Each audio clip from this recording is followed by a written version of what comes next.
بسم اللہ الرحمن الرحیم۔ قسط نمبر 83، غسیل الملائکہ۔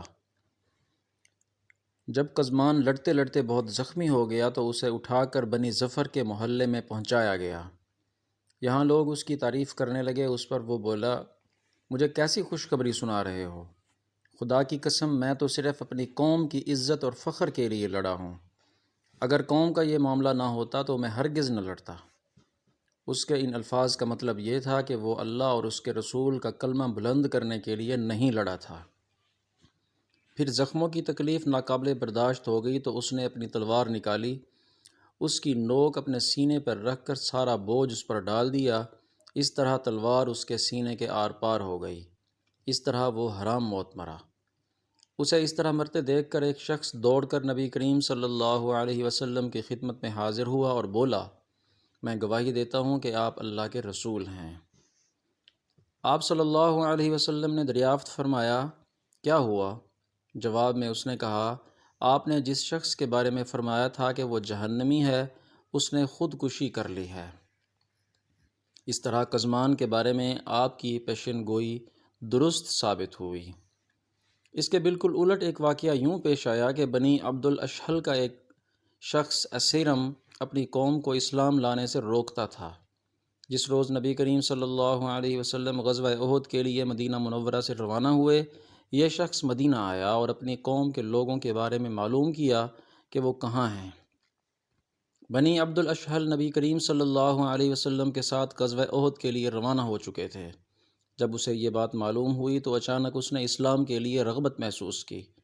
اس نے زرہ پہنی، اپنے ہتھیار ساتھ لیے اور میدان جنگ میں پہنچ گیا۔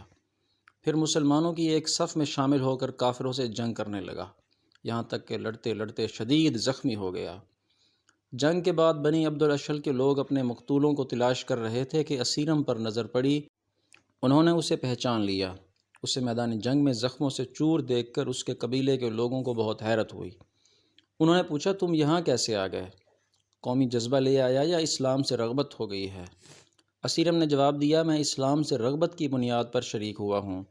پہلے اللہ اور اس کے رسول پر ایمان لایا، پھر میدان میں آ کر جنگ کی، یہاں تک کہ اس حالت میں پہنچ گیا۔ حضرت ابو ہریرہ رضی اللہ تعالیٰ عنہ ان کے بارے میں کہا کرتے تھے کہ مجھے ایسے شخص کا نام بتاؤ جس نے کبھی نماز نہیں پڑھی مگر وہ جنت میں چلا گیا۔ ان کا اشارہ حضرت اسیرم رضی اللہ تعالیٰ عنہ کی طرف ہوتا تھا۔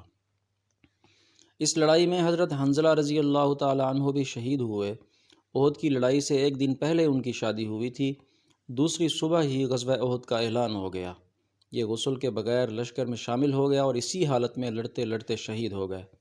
نبی اکرم صلی اللہ علیہ وسلم نے ان کے بارے میں ارشاد فرمایا، تمہارے ساتھی حنظلہ کو فرشتے غسل دے رہے ہیں۔ اسی بنیاد پر حضرت حنظلہ کو غسیل الملائکہ کہا گیا، یعنی وہ شخص جنہیں فرشتوں نے غسل دیا۔ غزوہ احد میں جنگ کے دوران ایک مشرک ابن عویف جنگجو اپنی صفوں سے نکل کر آگے آیا اور مقابلے کے لیے للکارا۔ ایک صحابی آگے بڑھے اور ابن عویف پر تلوار کا وار کیا، ساتھ ہی انہوں نے کہا، لے میرا وار سنبھال، میں ایک فارسی غلام ہوں۔ ابن عویف کی زرہ کندھے پر سے کٹ گئی، تلوار اس کے کندھے کو کاٹ گئی۔ نبی اکرم صلی اللہ علیہ وسلم نے ان کا جملہ سنا تو فرمایا، تم نے یہ کیوں نہ کہا کہ لے میرا وار سنبھال، میں ایک انصاری غلام ہوں۔ اب ابن عویف کا بھائی آگے بڑھا، ان صحابی نے اس پر وار کیا اور اس کی گردن اڑا دی۔ اس مرتبہ انہوں نے وار کرتے ہوئے کہا، لے میرا وار سنبھال، میں ایک انصاری غلام ہوں۔ اس پر رسول اللہ صلی اللہ علیہ وسلم مسکرائے اور فرمایا، تم نے خوب کہا۔ اسی غزوہ میں حضرت عمرو بن جموح بھی شہید ہوئے۔ یہ لنگڑے تھے، ان کے 4 بیٹے تھے۔ جب یہ جنگ کے ارادے سے چلنے لگے تو چاروں بیٹوں نے ان سے کہا، ہم جا رہے ہیں، آپ نہ جائیں۔ اس پر عمرو بن جموح رضی اللہ عنہ حضور نبی کریم صلی اللہ علیہ وسلم کی خدمت میں حاضر ہوئے اور بولے، اللہ کے رسول، میرے بیٹے مجھے جنگ میں جانے سے روک رہے ہیں، مگر اللہ کی قسم میری تمنا ہے کہ میں اپنے لنگڑے پن کے ساتھ جنت میں پہنچ جاؤں۔ آپ صلی اللہ علیہ وسلم نے ارشاد فرمایا، تم معذور ہو، لہٰذا تم پر جہاد فرض نہیں ہے۔ دوسری طرف آپ صلی اللہ علیہ وسلم نے ان کے بیٹوں سے فرمایا، تمہیں اپنے باپ کو جہاد سے روکنا نہیں چاہیے، ممکن ہے اللہ انہیں شہادت نصیب فرما دے۔ یہ سنتے ہی حضرت عمرو بن جموح رضی اللہ عنہ نے ہتھیار سنبھالے اور نکل کھڑے ہوئے۔ انہوں نے اللہ سے دعا کی، اے اللہ مجھے شہادت کی نعمت عطا فرما اور گھر والوں کے پاس زندہ آنے کی رسوائی سے بچا۔ چنانچہ یہ اسی جنگ میں شہید ہوئے۔ نبی اکرم صلی اللہ علیہ وسلم نے ان کے بارے میں ارشاد فرمایا، اس ذات کی قسم جس کے قبضے میں میری جان ہے، تم میں ایسے لوگ بھی ہیں کہ اگر وہ کسی بات پر قسم کھا لیں تو اللہ تعالیٰ ان کی قسم کو پورا کر دیتے ہیں۔ انہی لوگوں میں سے حضرت عمرو بن جموح بھی ہیں۔ میں نے انہیں جنت میں ان کے اسی لنگڑے پن کے ساتھ چلتے پھرتے دیکھا ہے۔ اسی جنگ میں ان کے ایک بیٹے خلاد بھی شہید ہوئے اور ان کے سالے عبداللہ بھی شہید ہوئے۔ یہ حضرت جابر رضی اللہ عنہ کے والد تھے۔ حضرت عمرو بن جموح کی بیوی کا نام ہندہ بنت حزام تھا۔ جنگ کے بعد یہ اپنے شوہر، اپنے بیٹے اور اپنے بھائی کی لاشیں ایک اونٹ پر ڈال کر مدینہ منورہ کی طرف روانہ ہونے لگیں تاکہ انہیں مدینہ منورہ میں دفن کیا جا سکے، لیکن اونٹ نے آگے جانے سے انکار کر دیا اور بیٹھ گیا۔